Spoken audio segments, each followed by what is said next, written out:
In 1977, the worst winter in a century struck the United States. Arctic cold gripped the Midwest for weeks on end. Great blizzards paralyzed cities of the Northeast. One desperate night in Buffalo, 8 people froze to death in marooned cars.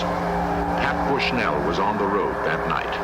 Traffic just absolutely stopped. I was afraid of being stuck in the car all night long with the cold and the wind, running out of gas. And then what? I think that if we had to go through a real bad winter, just like we just went through, I think we'd have to think about moving someplace else. Move where? The brutal Buffalo winter might become common all over the United States. Climate experts believe the next ice age is on its way. According to recent evidence, it could come sooner than anyone had expected.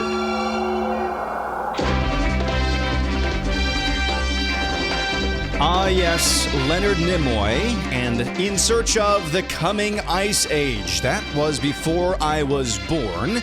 As I was growing up, it was this guy. Some of the models suggest to Dr. Maslowski that there is a 75% chance that the entire North Polar ice cap during some of the summer months could be completely ice-free within the next 5 to 7 years. Yeah, that was Al Gore 15 years ago, saying our planet is going to be a burning ball of fire in the next 5 years. Polar bears drown, drown as the seas get higher, as it burns, burns, burns, the earth on fire, a ball of fire. Now, one of the best Paul Shanklin bits ever.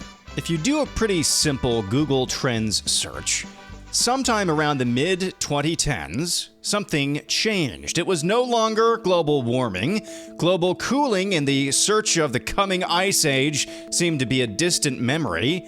Instead, you see a new term of art called climate change. Climate change. You got to deal with this climate change issue. It doesn't get talked about now. Climate change. I'll be interested. The climate is changing. The only man-made part of this disaster is the climate change part of this disaster, which Mike's party... And coinciding with this new term called climate change was a new figure in the climate alarmism business, Greta Thunberg. This is all wrong.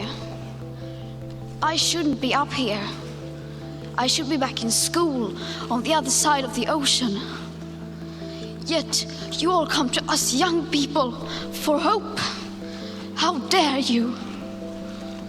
You have stolen my dreams and my childhood with your empty words, and yet I'm one of the lucky ones. Thunberg's 2019 speech at the United Nations was emblematic of a movement that has become marked by over-the-top displays of emotionalism and rampant emotional manipulation. The terms change, whether it's the coming ice age, global warming, or climate change. The figureheads change, whether it's various scientists in the 70s, Al Gore from the 80s through the early aughts, and Greta Thunberg in the 2010s. The alarmism, though, remains the same. However, I've noticed something about right-wing America that has changed when the last term of art changed and the rise of the Greta Thunberg archetype emerged. We tend to no longer take seriously any of these arguments and dismiss them out of hand.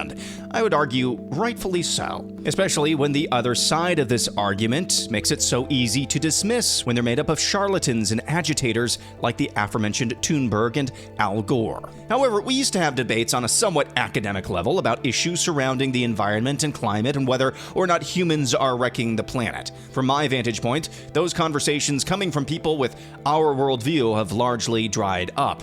The climate crazies seem to have reached their apex in terms of public perception and maybe are on the downswing. Yes, even in the news today, we're debating about whether government should subsidize so-called green energy. But I want to do sort of a 10-year checkup, if you will, from an academic perspective about where we really are in the battle against climate alarmism and whether or not there's hope for the future, a future of sanity. I think that probably depends an awful lot on what one's own perspective is and whether one is an optimist or a pessimist. Now, I am a lifelong optimist. Dr. Calvin Beisner is founder, president, and national spokesman of the Cornwall Alliance for the Stewardship of Creation.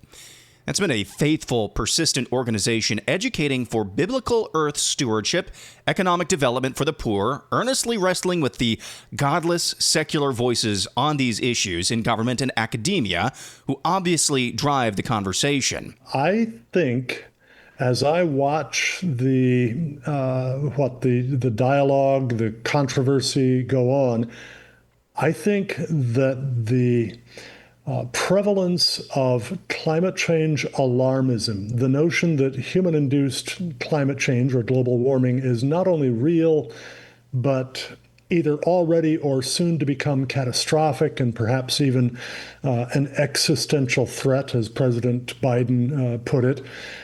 I think that notion is getting less and less popular with the population at large, and it even seems to me to be losing some cachet with politicians around the world and even with media leaders, journalists, and the like. The very fact, for instance, that so many of the leaders of developing countries like India or countries in sub-Saharan Africa have essentially thumbed their nose at the climate alarmists and said, no, we are not going to stop using coal to generate electricity because we think it's far more important that our people rise out of poverty than that we, through great sacrifice of our people's well-being, contribute to a tiny fraction of a degree cooler temperature as global average temperature at the end of this century. That very fact tells me that the cachet is coming off. I look also, for example, at the formation of several new organizations fighting against climate alarmism.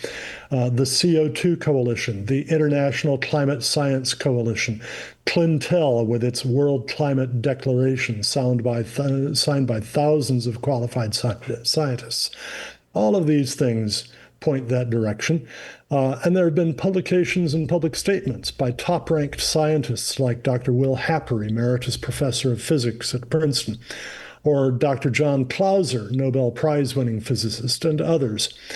And then, of course, there's the federal EPA is beginning a process to reconsider the CO2 endangerment finding and other acts of the Trump administration in the Departments of Interior and Energy and NOAA and EPA, all of these.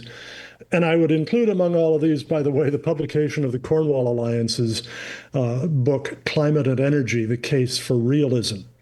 That presents the case both scientifically that human-induced climate change or global warming, while real, is not and is not going to become catastrophic, and for the fact that adaptation, learning to live with whatever future temperatures we have, is going to have far better results at far better cost than mitigation, trying to control global temperature. All of these things make me hopeful that the alarmist dominance of the message is shrinking quite considerably. So would you say, by and large, the science has necessarily changed over the last decade and a half or so, or is there just simply more of a prioritization of human flourishing? What I mean by that is, let's say regardless of whether or not you believe human actions contribute to climate change or not, the climate is a really big thing across the planet. There's no possible way to, in 5 years or less, like Greta Thunberg was saying back in 2018, we had 5 years to abolish fossil fuels. There's no practical way to accomplish that. So let's focus on making sure we can at least promote human flourishing in the face of whatever comes in the future. So has science or literature actually changed, or is it more of a prioritization of human flourishing that you're seeing? Well, it's clearly both. Which one of them is dominant? I think probably it's the prioritization of human flourishing. For example, the fact that it is now clear that over the last 100 years, average annual human mortality rate from extreme weather events, whether heat waves or cold snaps or hurricanes or tornadoes or droughts or floods or anything else. Over the past 100 years, average annual human deaths attributed to that, or the rate of that as a percentage of population, has fallen by over 98%. Now, that's right during the time that we have had some significant warming, not huge warming. We're talking about, perhaps, 3/4 of a degree Celsius since about 1960. But what this tells us is that as we become wealthier, we are better and better at protecting ourselves from whatever climate and weather throw at us. And that's really the crucial measure. But I do think that there have been some shifts in scientific understanding as well. And one of those is that over the long term, it is increasingly clear that the computer models on which the alarmist story depends are gravely divorced from reality. The fifth generation of computer models used by the UN Intergovernmental Panel on Climate Change and others on average, simulated 2 to 4 times as much warming as actually observed over the relevant period. A lot of people figured, okay, but we're getting better and better at this. We're spending billions of dollars to improve the models. So let's look at where they've come. Well, we come to the 6th generation of those models. And guess what? The difference between what they simulate and actually observed global average temperature is even wider. That's a clear sign that the fundamental theories underlying the models are wrong. And I think increasing numbers of scientists are beginning to understand that, to recognize that. And so I think that's part of why we're beginning to see a pullback in, for example, the statements that come out of the UN Intergovernmental Panel on Climate Change. The statements of UN political leaders, those don't change, but the IPCC is becoming increasingly careful about its statements, and I think that's a good sign. It's interesting as you're talking about modeling. I mean, my position is, and I go back to 2020, we had several different models trying to model the pandemic, and each one seemingly missed by a large margin. They were making these predictions. Hey, next month we're going to be at this number of deaths and this number of hospitalizations. And I think overall, wouldn't you say it's always because there is no such thing as a perfectly unbiased model. Now, you can get great educated guesses, but is it just simple as a bias going into the programming of certain models, especially when it comes to so-called climate change? Well, yeah, I think there is some bias. Here's part of what tells us why, and I've forgotten the name right at the moment, but one of the world's leading climate modelers about 3 or 4 years ago published a paper in which he discussed very, very frankly how many of the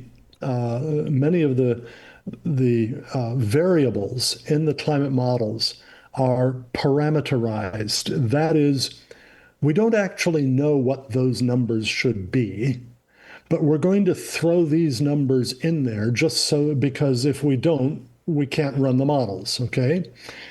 And what he revealed was that the way this parameterization worked was we started out knowing what the answer should be. And so we set the parameters where they needed to be to ensure that the models came out with that answer. Now, that, of course, is exactly the backward of the way science is supposed to work. What we're supposed to do is, okay, we come up with a guess as to how something in nature works. I'm paraphrasing, by the way, here the Nobel Prize-winning physicist Richard Feynman in his discussion of what he calls the key to science. First, we guess how something works.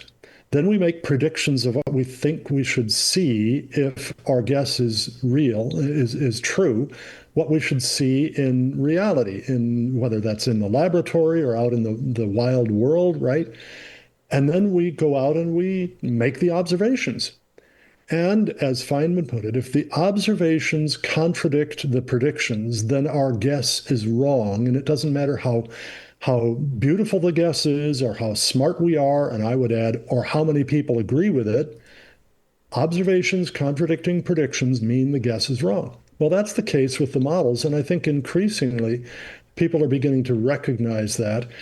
What's also important is that some people are even beginning to recognize that it doesn't make sense to use the average of a whole bunch of models that are wrong. Yeah. What we ought to do is to use those few models, or maybe even one, which are pretty accurate. And there is one model group out of Russia, INM something or other else in the initials for it, that over the last 30 years or so has done a pretty good job of matching real-world observations.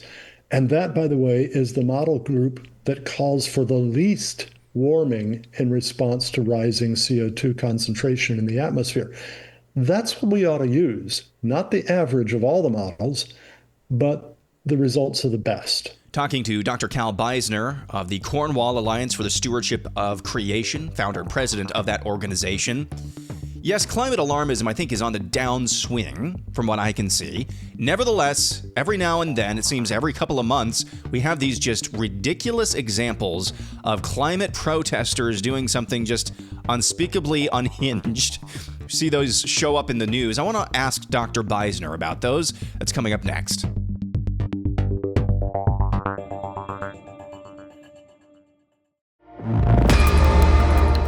Talking to Dr. Cal Beisner, founder and president, national spokesman of the Cornwall Alliance for the Stewardship of Creation. I want to move on to talking about kind of the climate alarmist, what's left of them, I should say. I mean, Greta Thunberg, I invoked her a little bit earlier. She's now cosplaying as some, I don't know what she's doing on a boat on the way to Gaza. It seems like she's given up on the climate change thing. But you've seen, I mean, these protests, especially in Europe, it seems like we see headlines of this seemingly on the month. Just people going in, desecrating artwork, desecrating landmarks, getting in the way in roads, things of this nature. Many of them appear to be young. Some of them maybe a little bit older, I should say. From your vantage point, is it apparent at all that some of those protests that we see frequently in these headlines, are they making any difference to the cause of climate alarmism? I don't think that they're making any contribution to climate alarmism. If anything, what I see is the general public responding to those things basically with disdain, saying, look, this is childish. This is not rational discourse. This is play acting. And they'd rather that those folks just went home, grew up, got a nice job, got married, raised kids, did common sense things. And if they really want to contribute to the debate over climate change, why don't they do it in rational manners? Why don't they do it by continuing to refine and improve the scientific understanding of climate and how it works? Why don't they do it by contributing to our understanding of how crucial it is that developing countries have access to abundant, affordable, reliable energy, which is absolutely indispensable to the conquest of poverty? And when poverty is a far greater threat to human health and life than anything related to climate. If you've got equivalent income to, say, the bottom 5% of Americans, you can thrive in any climate from the Arctic Circle to the Sahara Desert to the Brazilian rainforest. But if you're struggling along on the equivalent of $2 a day, the UN's definition of extreme poverty, you can't thrive in the best tropical paradise. So instead of trying to fight the battle about climate, what more and more people are realizing is we need to overcome poverty. That requires abundant, affordable, reliable energy that isn't going to come from wind and solar, which are intermittent and very low density sources and therefore expensive and need constant backup either by batteries or by keeping coal or natural gas generating plants running 24/7, 365. We need to go back to the understanding that energy is crucial to overcoming poverty, which is crucial to human well-being. You have a book. Your organization has a book that has come out recently. Can you tell us about that and how people can learn more about your organization? Well, thanks very much for the opportunity. The book is Climate and Energy, The Case for Realism. It's co-edited by Dr. David R. Legates, who is a retired professor of climatology at the University of Delaware, and myself. We have 16 authors, and they address all sorts of different issues related to understanding how Earth's climate functions and what are the various different contributors to global average temperature and how that relates to human and natural well-being. And then we have also economists and energy experts contributing to this. And overall, we make the case that while human-induced climate change is real, it is not catastrophic. It's not going to become catastrophic. Indeed, the benefits even of the warming itself probably outweigh the risks from it.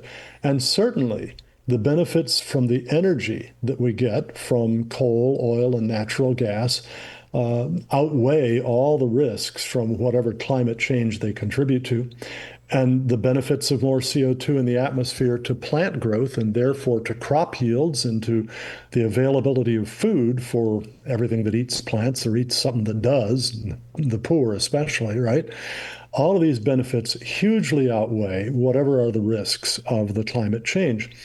So this book is sort of a one-stop place to come to understand all of these things. And by the way, the Cornwall Alliance, you mentioned, is a nonprofit think tank. It's a charitable organization, and donations to it are tax deductible. And for those who are hearing this program now, we at the Cornwall Alliance, as our way of saying thank you when they make any size of 100% tax-deductible donation to the Cornwall Alliance and request that book, Climate and Energy, and mention that they heard about this on your program, we will send them a free copy of it as our way of saying thank you for their donation.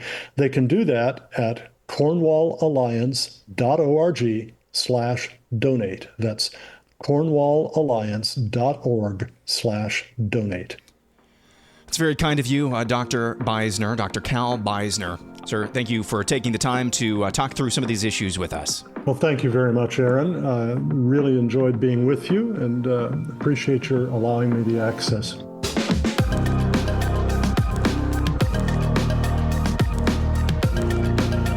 Hopefully you enjoyed that conversation with who I regard as a very smart individual. As I said, I'll be pretty much out for the rest of the week celebrating Independence Day. However, this conversation with Dr. Beisner prompted a couple of different questions that I want to address when we come back from the holiday vacation. I'm going to ask one question now, but I'm not going to answer it. I want you to think about this. What is the climate debate actually about? We're going to talk about that next week. Have a happy Independence Day. We'll see you then.